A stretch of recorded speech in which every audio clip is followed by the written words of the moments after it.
Hi, I'm Michael, and today I want to show you how to use a Zeitdice smart time-lapse camera prototype. You will see here that in front of the camera there's a lens, a motion sensor, a status indicator as an LED, a light sensor. And you have one little button here right in front of the camera. There's also a button in the back of the camera, but you don't need that. As simple as it gets is that you push the button, a green light indicates it's booting up, and then the red light will blink whenever a photo or picture is taken.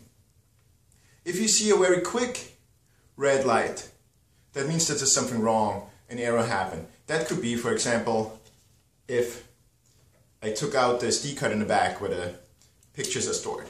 So without an SD card, you'll see it turn it off and it will do very quick red light blinking. That means there's something wrong. In case you see this and have an SD card in there, maybe you want to take the card out, put it back in.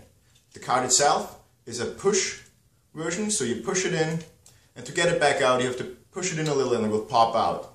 That's how this works. In the back here as well, you find a micro USB connector where you can use a usual charger from your phone maybe, and you can use it in a wall socket to charge it, or I have an external battery here that I can use to charge it. Unfortunately, there's no indicator whenever the battery is full, but it takes about 4 hours to charge the battery. What I want to show you as well now is that I can plug this in my computer and what happens from there. I could use my computer to power it, so if I do nothing and just turn it on, it will start taking photos, and as you can see in the red light, it's on a 3-second interval right now. If I turn it off and have it plugged into my computer and I push and hold that button, the green light from booting up will turn yellow as it did right now. That means that we entered mass storage mode. And what you will see now is that on the computer there's a new volume popped up called Zeitdice, and this is where the images are on. And from there you will see how to use our app. Just to finish the demo of the hardware itself, you will end up having a tripod mount on the bottom of the camera and a magnet on the top of the camera. And this is pretty much all you have to know right now. Our tests have shown, depending on which battery you have, this prototype runs either 8 or 16 hours on one complete charge. So let's see now what happens after I plugged it in. So you can see that the volume as a Zeitdice was attached to the computer. The yellow light is still on. What we find on the SD card are folders that are just numbered, and every time you turn it on it will create a new folder and store the stills in there.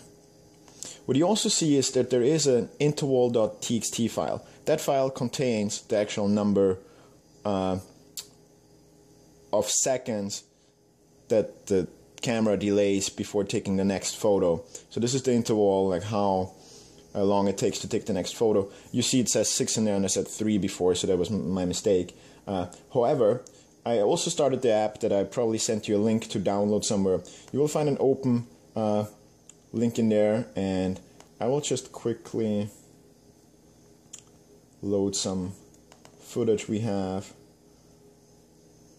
and we'll show you how it works. This is a 3D print of a case. I open that folder, I hit play, and it starts rendering right away. I can change the frame rate and make it faster, up to 60 frames per second. What I also can do, in case I use the camera wrong, upside down, I can flip it, I can apply filters, like a black and white or sepia, or even a hipstogram filter. When I'm happy with the result, I can set it also to loop so I can see the footage while I change everything and it keeps coming in. All I have to do is hit export, and it will ask me where to store the video file, which I then later can use to upload to any of my favorite sites. That's it for now. Thank you, and if there's any questions, feel free to contact me right away.